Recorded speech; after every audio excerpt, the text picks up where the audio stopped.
นี่ต้องเอาไปถือรบลอยบุญเข้าห้างเงินตัวนี้ด้วยนี่เราไปติดกับไม่ติดว่าไอ้บ่อนเนี่ยเจ้าห้องผมเห็นเขาจิ๋วตีเลยเก็บน้ำตีเลยป้าเป็นเจ็บอ้าวพี่เนี่ยก็เกาะมา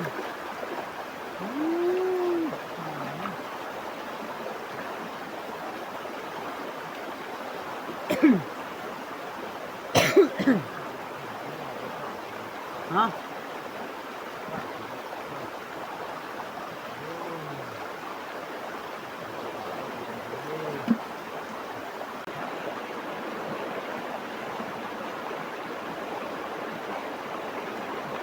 รอบนานี่งามพอไปชิวนี่เนาะพ่อ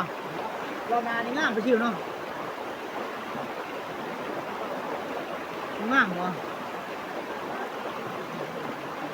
ไปชิวหน่อยเนาะลูกก็ปกนี่ลายนะพ่อเนาะตัวนี้น้อยเนาะไม่ต้องทำใหม่หนึ่งไปปล่อยได้แล้วนี่ไม่ไปก็จะปล่อยเฉยๆค่ะปล่อยไม่ยังเสือก็ได้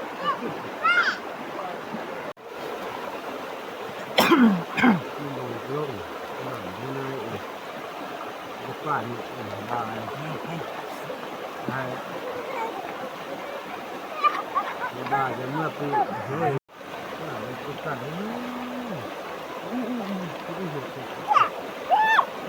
ที่นักเข้าจะใส่ตะปูเร็ว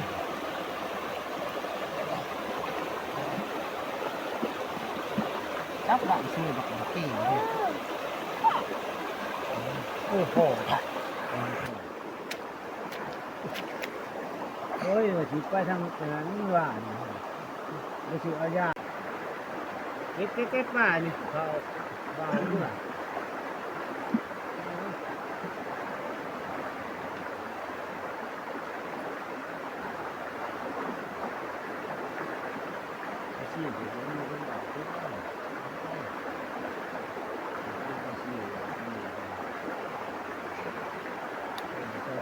ปลาทำกันวันนี้พี่ปลาทำกัน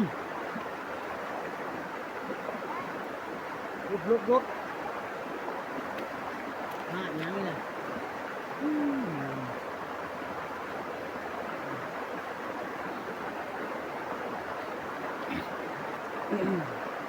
สีดำ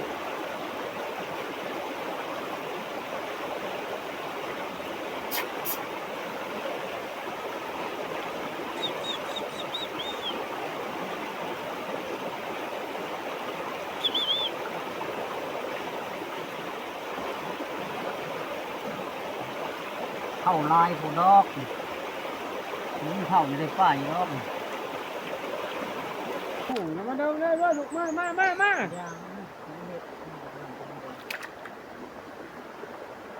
เฮ้ยไว้ลูกไว้ยังไงมาไว้ลูก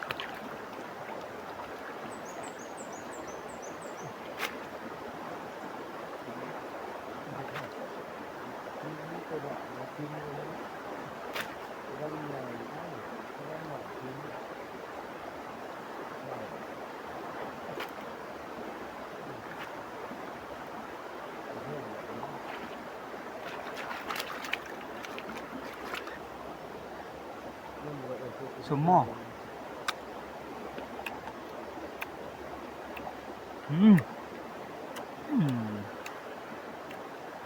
เอาทาแก้วเนาะ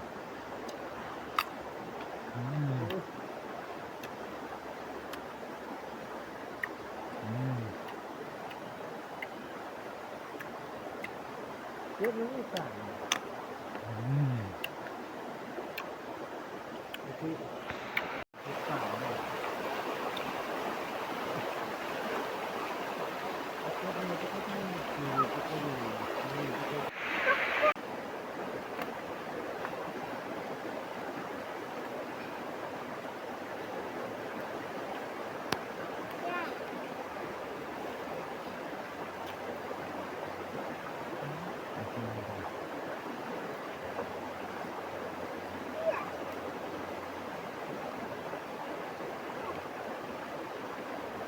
เก็บไปที่ลูกเก็บไปที่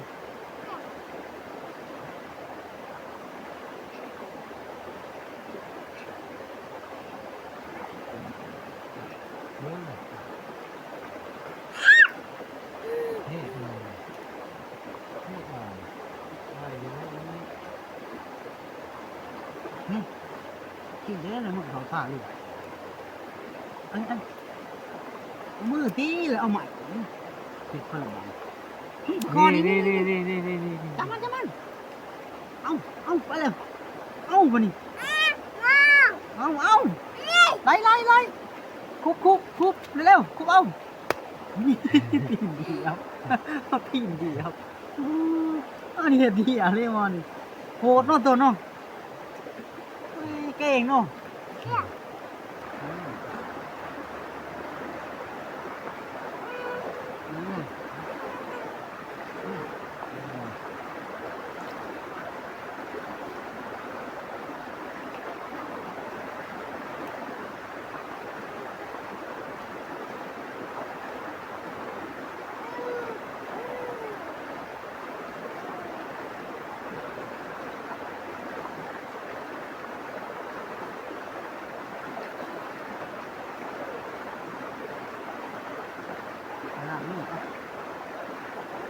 มือครับ